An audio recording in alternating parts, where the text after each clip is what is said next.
Hello, my name is Debra Roberts, and I want to welcome you to this second talk in the Prasad for Women series.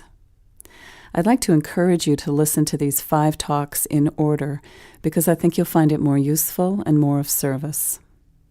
Across this series, we'll also be exploring fear as the treasured guest, the sacred in the ordinary, where we look at women's essential nature as artistic mystics, and divine feminism, what I call divine feminism, where we look at what fifth world beauty is and what authentic friendship is between women. By the end of this first series of talks, my hope is that this offering, Prasad for women like you, will kindle within you your own conversations about what fifth world living is, so that you can then add your perceptions and experiences, your invaluable insights into the pot somehow, some way. Because we are living into this fifth world and discovering it together.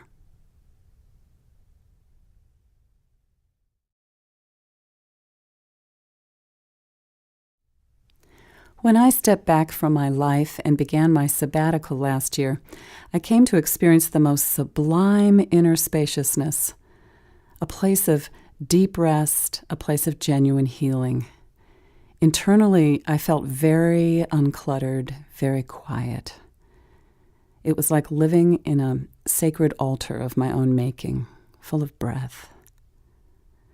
And in the midst of that quiet, sometimes, I also experienced a rampant despair and grief that was not always attached to any obvious outward event in my now much quieter life. I discovered that more spaciousness, less busyness, and greater presence allowed me to feel it all more on some days, to feel the everything of my life rather than the parts I had time for. I'm 53. It's taken me a long time to penetrate my particular myth that heartbreak goes away with greater spiritual maturity. A little part of me still harbored this illusion that somehow, as I stepped more into my practices and a genuinely changed, more balanced life, that heartbreak would largely dissolve. What I really found out is that when I did feel it, I felt it even more in this fifth world time. We are living in a world of duality, and as we look out at this fifth world landscape, this earth, we see everything, the yin, the yang, the dark, the light of everything, the terrible beauty of it all, as my friend Diana calls it. As fifth world women who know it's our time, as we really, really look around this earth, at this table, as Thomas Binyaka called it, at this place that is ours to take care of, how do we meet the hard days when they arise?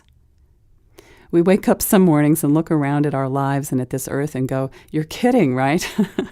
Because side by side with joy and reverence and gratefulness, beauty, births, celebrations, falling in love, all the stuff we might label good or easy or fun, that is also with us in every single moment, side by side with all of that, we're also faced with some potentially overwhelming personal and global situations.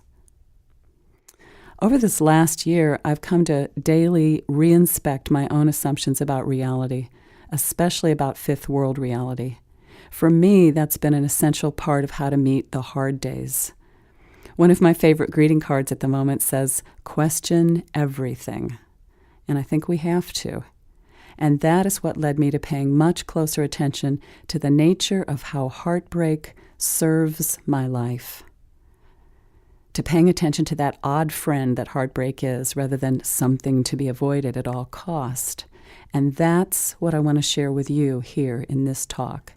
I'm not being morose. Joy rocks, but I think we're confused about the subject of heartbreak. How do we meet these times? Some of this is a no-brainer. As fifth world women, we are starting to unravel, heal, recreate, uncreate, and revision our world in these times. And as we're doing so, we also meet people and situations and feelings that can sometimes feel particularly hard and overwhelming, brutal, complex, and sometimes heart-stoppingly frightening. I was going to read a little list here of all the kinds of things we are experiencing personally and globally that require our immediate attention, and I thought, goodness, that's depressing. I don't need to do that. You know what I mean. Historically, in the history of humans, there have always been challenges, but these aren't the 1950s. This isn't fourth world anymore, and some of the situations we've inherited as fifth world women are requiring something different of us, something from a different, deeper place in us as women. How do we access that knowing, act on that knowing, and summon up the courage on the days that it feels just too hard? When we feel paralyzed, diminished, intimidated, scared, or stuck in the seeming eternity of depression. I recall some years ago when I was sobbing and feeling heartbroken in one of those moments where I was not feeling like such a successful human experiment. And my husband Joe said, "Debra, hearts don't just break. They break open. Let your heart break open." This one simple offering on the part of this beautiful man has helped me really navigate fifth world waters as a woman. Let your heart break open.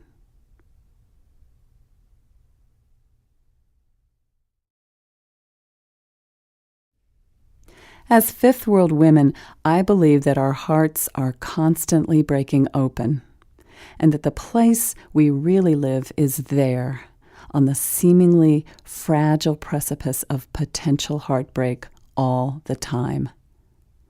I don't think it's something that can be avoided in these times, no matter how hard we try.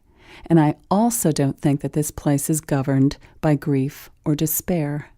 I think actually it's governed by authenticity, purity, and deep intelligence. Do our hearts really break? When something happens and rocks our world, do they crack, shatter, splinter, get annihilated? Well, it sure feels like it some days. Can we be honest enough and courageous enough to really inspect what is happening when we find ourselves in a heartbreaking situation? For starters, let's look at our culture and what we call day-to-day reality. I think Western culture has become very heartbreak avoidant. We're really feeling things as concerned. If you follow the siren call of medicinal drugs, street drugs, junk food, junk television, junk films, and by the way, there is great food, TV and films out there, but I'm talking about the big pile of junk choices we make. If we just unthinkingly bump along and separate ourselves from the sometimes great and real discomfort with what we see around us, then we're disabling our ability to do something about it. And in this fifth world, we need our wits about us, all of our wits. This place of pain, discomfort, or heartbreak avoidance, or really what I want to call truth avoidance, becomes a cultural destination rather than the way through to somewhere. It's like living on a bridge and forgetting we were on the way to somewhere. We don't like the discomfort or the overwhelm of what we see around us, so we stop on the bridge, set up homes on the bridge, raise our kids there, believe the newspapers, turn on our TVs, medicate, and try to remain there. We reform our map of the world like people did in the early Columbus days when they believed that the world was flat. As fifth world women, we find ourselves traveling to the other side of the bridge, to holy ground, to that raw, pristine, primordial, wild place of real and intimate heartbreak, and real and intimate wisdom, and real and intimate joy, a place where what doesn't matter really doesn't matter. The place of true vision beyond good and bad advice, beyond cultural whispering or shouting, and beyond the stories all these long years that we have told ourselves and our children. I believe that by traveling to what I call this beyond place, beyond the bridge, we learn things about ourselves that help us actually become more functional, not dysfunctional. And we remember more fully who we are and what on earth, literally, we're doing here. I've gotten very tired of all the invitations in my outer and inner world that encourage me to not go there because of the pain, or to not look too closely at what is there because I might rock a boat. You know what? I might not be on a boat. I could be on a rocket ship or a shooting star or the back of a whale like that lovely girl in the whale riding movie. What might we actually see if we take a look? Are we afraid of our own wilderness? Are we afraid of our own vision? You are listening to this talk, and I think you feel the call of that fuller view too. I think that's inherently in all of us in this fifth world time. So, something breaks our hearts. Jump into that experience, and when you're able to, beyond the dog's breakfast part of it, have a look. What really broke? Did it really break? What is your heart breaking open to? Did something need to break? A job, a relationship, a fixed, unhealthy perception about ourselves, our bodies, or the world? Or some nonsense that we're not strong enough to meet anything that's on our particular road? Or old thinking about what women should or shouldn't be or do? Goodness, there is so much that just has to break sometimes, and especially now. A friend of mine tells a story. She'd been having some very troubling times at work over a long period of time.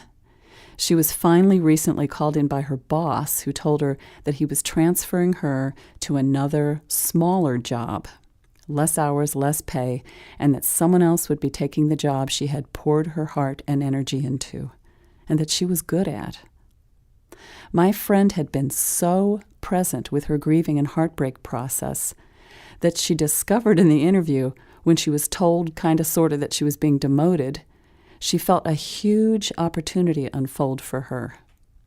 This new, smaller job would give her more hours to explore other work that she really wanted to do, and it was far less stressful work. She saw change as an open door and not a shut door. She can't have predicted the outcome of this interview, but her practice of living in the place of her heart breaking open helped her to really hear the truth of the opportunity for her. She's currently, by the way, one of the most radiant people I've seen in a long time. If something or someone breaks your heart, then feel what you feel and then take a look around. Does what you see make sense? The job, the behavior, the guy, the girl, the advice, does it make sense? Does it feel right? Live in that something ain't right place because it's fruitful and it's telling you something. Don't avoid it. We do, in fact, as fifth world women, know what to do about everything, but sometimes that knowing starts with a simple, that doesn't make sense, or that doesn't feel right, and being willing to abide there consciously for a time. I think the feeling of not knowing is sometimes the first part of actually knowing something. Instead of jumping in with our assumptions, we step aside and let our wisdom come through. And goodness, we can then really get creative right in the present moment and end up being a woman like Rosa Parks sitting down on that bus, a normal, everyday, extraordinary woman like we all are, just doing what made sense to her in that moment. That is in all of us. She did not let the heartbreak of segregation disable her. I think that one of the heart's main jobs is to break. To break open, Heal, reveal, shatter, break open, and on, a constant process that is mysterious, terrifying, familiar, wildly exciting, unfamiliar, beyond the beyond. I think that the process of our hearts breaking open again and again and again is like the moon influencing the tides, as if our hearts govern us like the moon governs the tides in this watery place called our bodies. Heartbreak is not a destination, it's a through road. It's not a place where something's been taken from you, it's a place where something is given to you. Some truth-telling, life-giving, love-promoting gift that is deeply fabulous and deeply essential to fifth world well-being.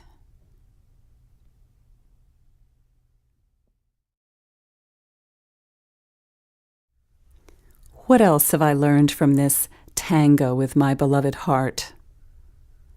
Heartbreak is a place of deep intelligence. It tells us stuff. It informs us. It helps us to feel things and not be shut down so that our radar stays true in life, so we can navigate in a true direction.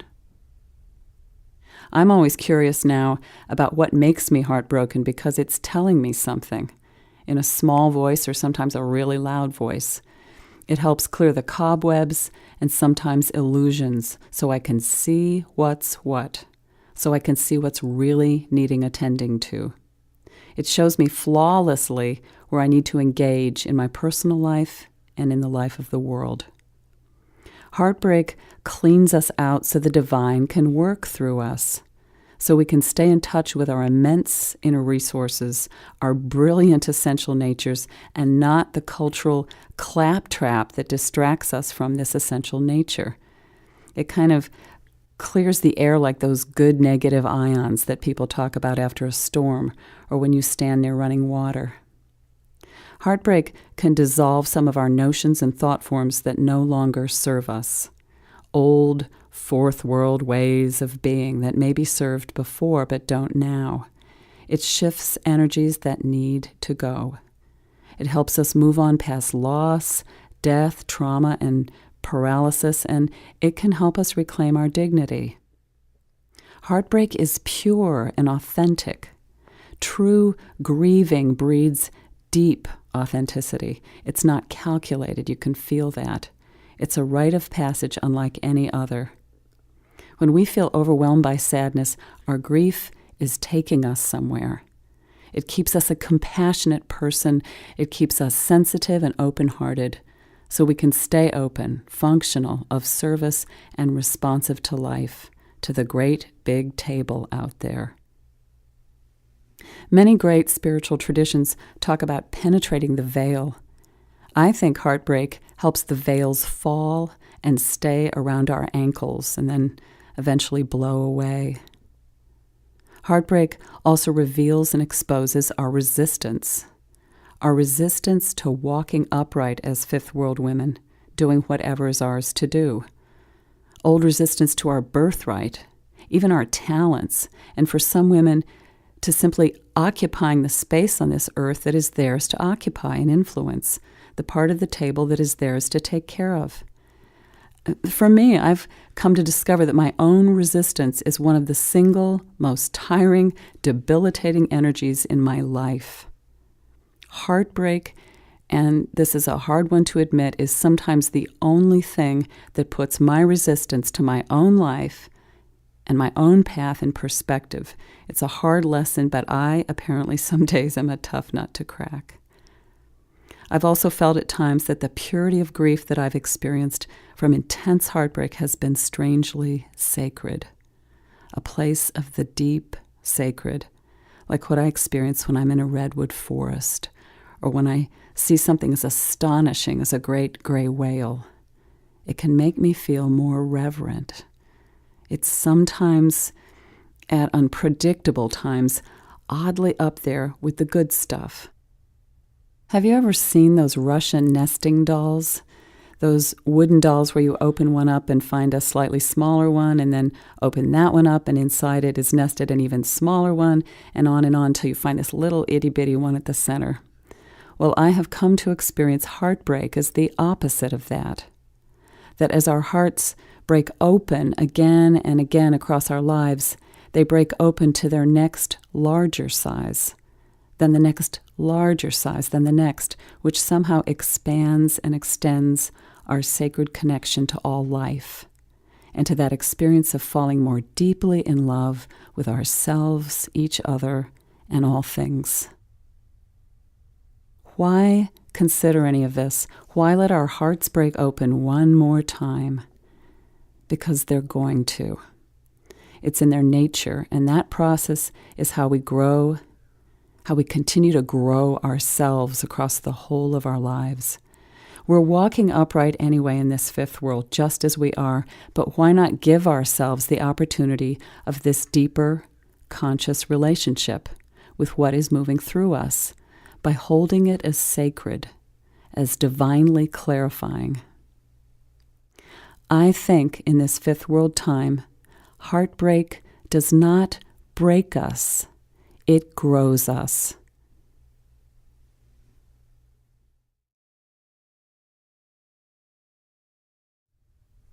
I want to share 2 images with you that have helped me deal with the ways of my heart in this fifth world.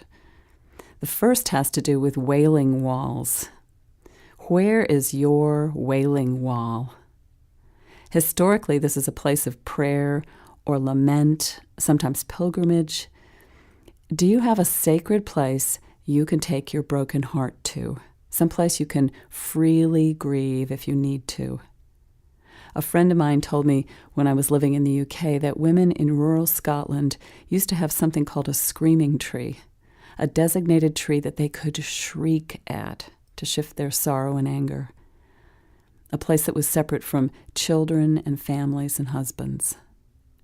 Do you have a place where when the need arises, you can be crazy with grief? Can you give yourself that? A place where you can attend to your broken heart without having to take care of anyone else or explain yourself. For me, this generally happens in 2 places. One is next to a big white eastern pine that I call a grandmother tree that's on our land. And my other primary sanctuary is my car. Sometimes I'll play music there that just helps the grief flush out of my system. These places are private. Just me, my grief, the divine, and my great big heart. I invite you to identify your wailing wall. This is not being self-indulgent, and it's not manipulative. This is a vital and essential process in our lives as fifth world women. We women know these words: crying, sobbing, weeping, but how about big sloppy crying, or how about this word, lamenting? And here's another one that I really love, keening. Do we give ourselves permission to be crazy as loons with grief if that's what needs to happen through us? I know a few people who are close in my life who dive into heartbreak but rarely cry. But everyone experiences it. If you don't experience grief through weeping, you can walk, meditate, journal, talk to somebody you trust, pray, see a therapist, get an AA sponsor, talk to an elder, maybe go on retreat. Just find out what you need and give yourself that. The second thing I find useful as a woman right now from me involves identifying who is down by what I call my waterhole, my place and my people of renewal, the places and people that evoke a sense of home for me. Here's some questions for you. Who are the people you can be yourself with? Who mirrors you back in what feels like a real way? And here's my personal favorite. Who doesn't always believe everything that comes out of your mouth and loves you enough to not judge you for that? Who makes you feel more at home with yourself? Who recharges you? Who feels like a long, cool drink of water? Who helps you remember yourself and your essential nature? And who knows you well enough to remind you that the seeming eternity of some heartbreak you're experiencing started somewhere and will end sometime? These people might or might very well not be genetic family. Be discerning about that and step beyond the shoulds of relationship. The people at your waterhole are core, authentic relationships and can't be faked. Cherish them. Really cherish them. Greet your people as the Bantus do at night, greeting each other as walking stars, as a form of gratitude for presence in their lives. These people, our people, are not a luxury. They are our lifeline. We are each other's fifth world lifelines.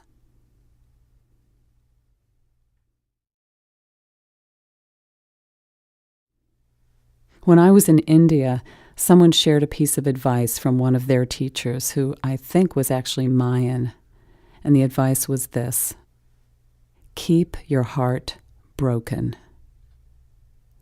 Keep your heart broken. I don't think we even have a choice about that in these times. But we can hold this concept as a possible treasure. Let your heart break and see what's left as it opens and opens and opens, revealing our deepest authenticity, creativity, and essence as fifth world women. What a gift. Rather than living on this side of unexpressed grief and fear of one more heartbreak, we can allow ourselves to step into the mystery beyond it, and that is such a pristine wilderness. To not go there is like owning 50 acres of land but only living or walking on 25 acres, or maybe 10, or maybe half an acre. Let yourself inhabit the whole territory of your life and feelings, because it's yours, because it's sacred, because it's always telling you something, because this territory that you claim becomes land under your feet as you walk forward every day as a fifth world woman walking upright.